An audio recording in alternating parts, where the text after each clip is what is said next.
पहले ई अपन नाच तरी एक बार देख लो कि इनकर का व्यवस्था बा का व्यवहार बा देख लो फिर हम बानी ठीक बा। ढेर देर से बैठल बनी देखत रहनी बड़ी सुस्त रहला हलो या फिर सुस्त थे आप लोग। हिंदी बोली कि भोजपुरी बोलिए भोजपुरी ठीक बा नो तो बोला मर्दे आवो कि हमनी के प्यार जान कोइल सोने सा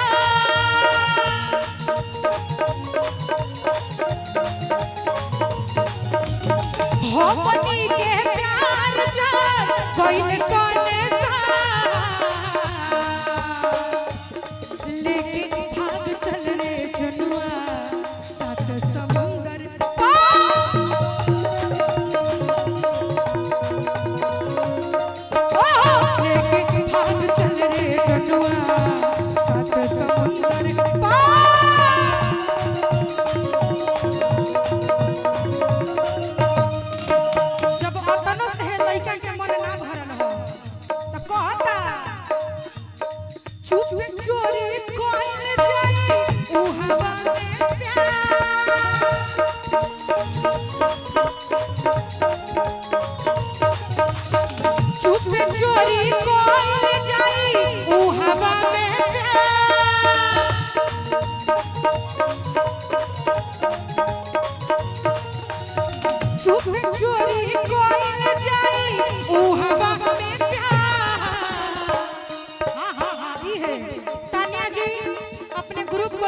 कष्ट करे मंच पे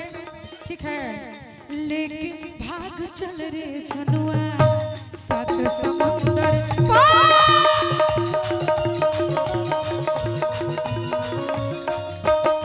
लेके भाग चल रे जनुआ सात समुंदर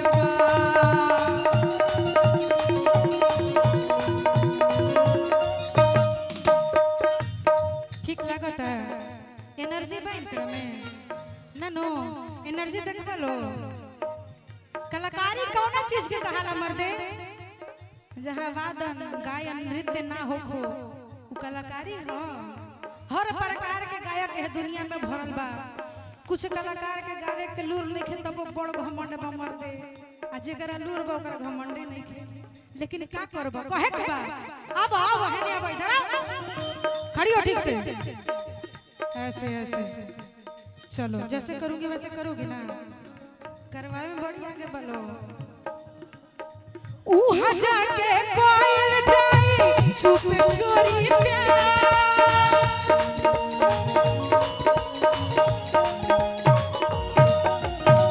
उहाँ जाके कोयल जाई चुप छोरी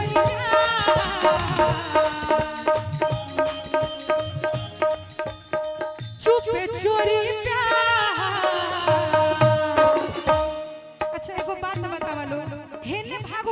भागो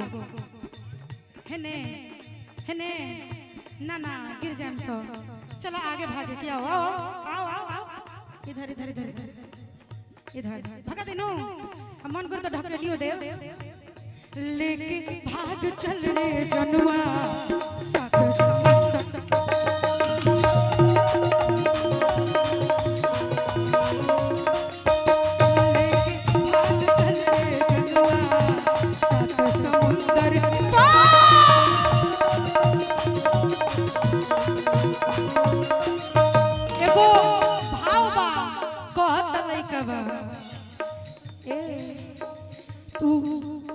कि उड़े वाला पैरासूट लागेलू सुन ले बड़ा कि उड़े वाला पैरासूट लागेलू काला सूट में क्यूट लगालू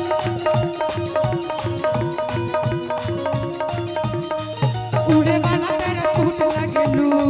काला सूट में क्यूट लागेलू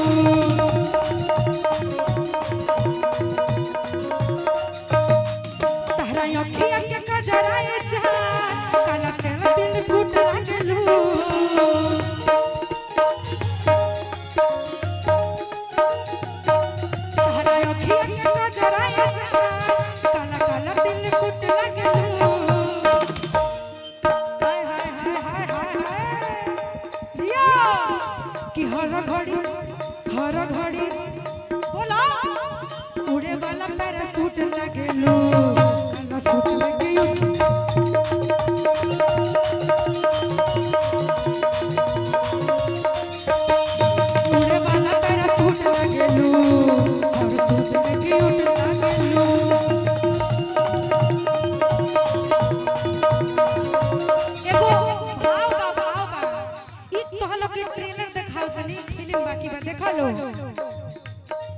चुमत चुमत गलिया राजा जी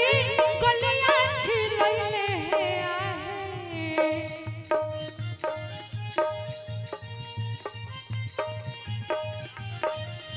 कुणाल भैया की तरफ से पुरस्कार है। चुमत चुमत गलिया राजा जी गलिया छिलैले आहे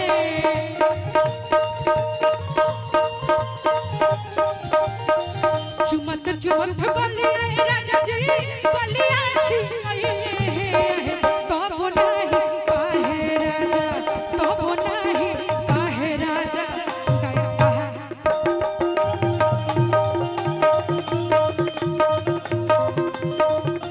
तब नाही काहे लेके भाग चल रे जनुआ सात समुंदर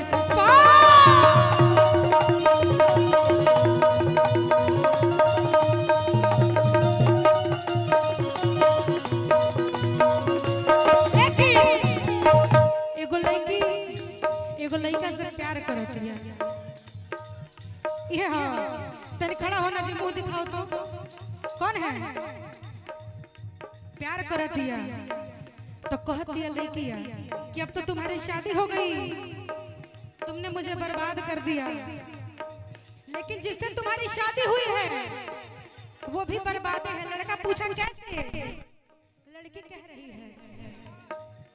कि कैसे कटेगी ये मेरी जवानी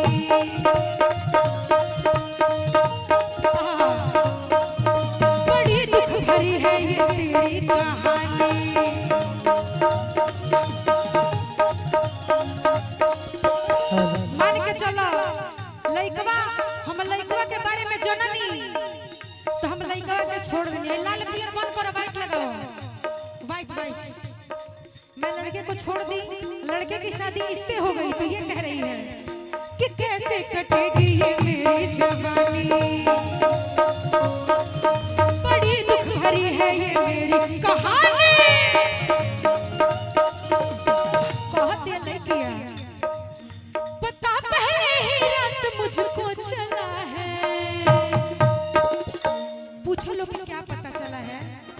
अरे पूछो यार कि क्या पता चला है क्या चला है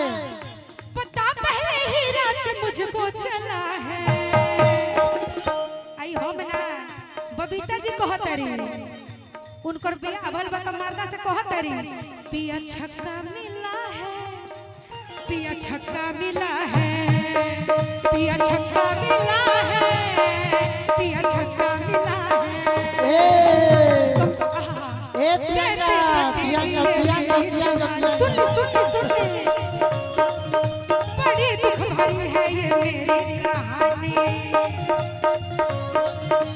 कैसे कटेगी ये मेरी जवानी बड़ी दुख भरी है ये मेरी कहानी पता पहले ही रात उनको चला है क्या मिला है पिया छक्का मिला है पिया छक्का मिला है पिया छक्का मिला है पिया छक्का और बहुत तारी बबीते जी कहतरी मैं तो थी तैयार मगर वो सो गया मैं तो थी तैयार मगर वो